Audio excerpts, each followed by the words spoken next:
kufike ukuphela la enikela embusweni enikela umbuso kaNkulunkulu uyise lapho eseqithile ukubusa konke nobukhosi konke namandla.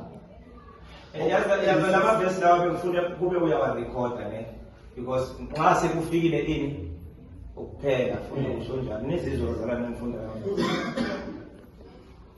Okay. 26. Yeah. 42. You go 32. yeah unezinto ngamadia 32.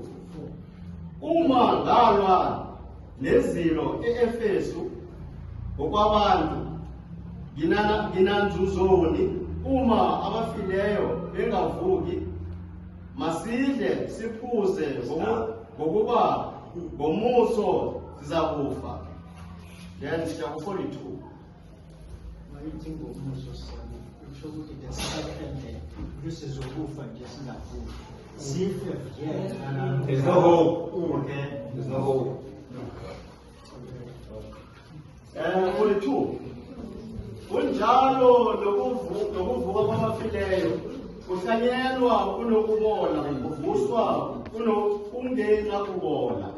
So one 42. Verse 56. Undosi lokufa yisono, amandla esono ngumthetho. 57. Kepha makabongwe uNkulunkulu osinika ukunqoba ngeNkosi yethu uJesu Kristu. 58. Ngakho-ke bazalwane bami, yes, 56 to 58. Ngakho-ke bazalwane bami abathandekayo, yebani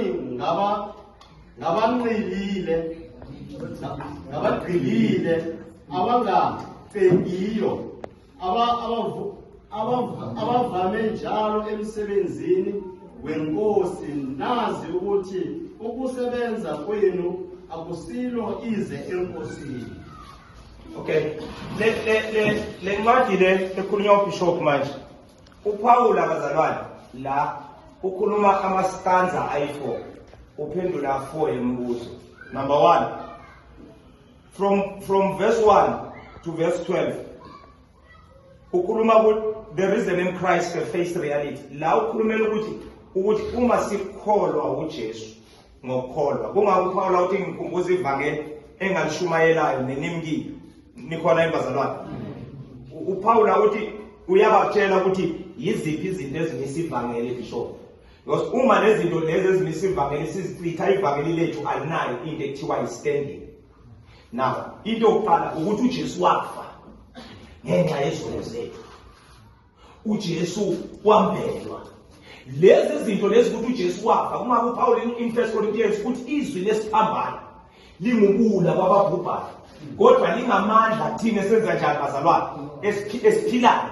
Ngifuna ukubuyela kule verse le lefundo uBishop ngane mayenkosi yami sengiqedile bazalwane ngicedile ngifuna ukutshela manje ngicedile ngicela ufundele la verse Bishop hlale phansi fundisi bashiyana ngicedile mina umlethi ngicedile John 6:40.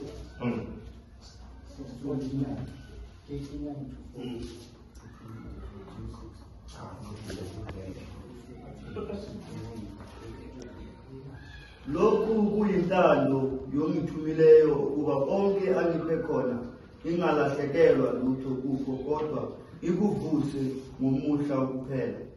Ngokuba lokhu kuyintando kaBaba ukuba yiloyo naloyo obona indodana. Funda ngesitala njengamakhehla lokhu kuyintando, it is the will of the Father. Owenza njani? Akona indodana akholwe yiyo abe nokuphila okuphakade abe nokuphila okuphakade ngiyakumvusa mina ngomhla wami ukuphela. Now sinale linye ivesi elinilade namazi ukuthi ezinye izinto nizifunda lezikhathayo yazi Nkosi yami Jesu. Funda le ncwadi le masinyane ngicedile 5 John 28. Lelo linye liyekele yakhe. Izwandla zalo lokhu kuyintando kaBaba ukuthi okholwa indodana loya uyalapha 5 John 20:28 ngifundele le verse futhi kanti likuphi into elizesifundweni Musa isifunda abantu baphatha amabhayibheli nawuhloma lo wavule lwahlo buyela le verse besifunda John 6:40 The will of the Father. This is the will of the Father who sent me, that of all he has given me, I should lose nothing, but should raise it up at the last day. Yeah, but last day last dollar.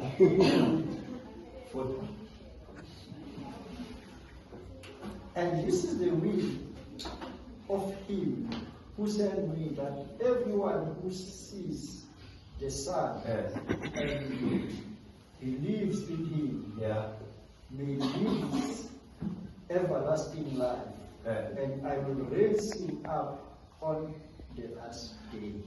Lalelani ke bazalwane. Okay, lithi iBhayibheli obona indoda. Naqeda uyibona akholwe ngiyo. Enze njani bazalwane? Khulumani nami enze njani? Akholwe ngiyo. Nakaqeda ukholwa ngiyo abe nokuphila okuphakade. Mina ngiyakumvusa ngomhla wanini wokuphela.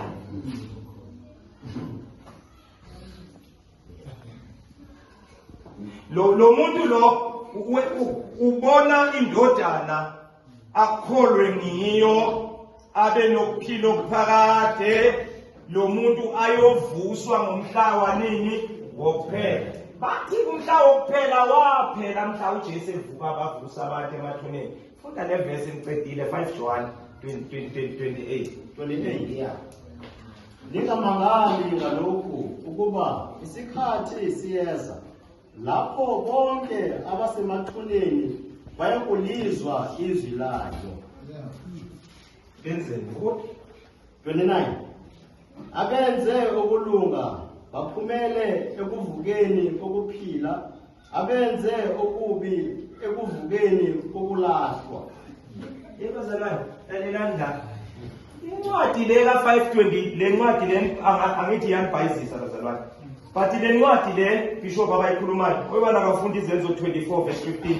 Le ncwadi nayo le ncwadi le kaMateyu 25. Lithi iBhayibheli nakukhala icilongo. Lithi iBhayibheli lithi uJesu nakafa.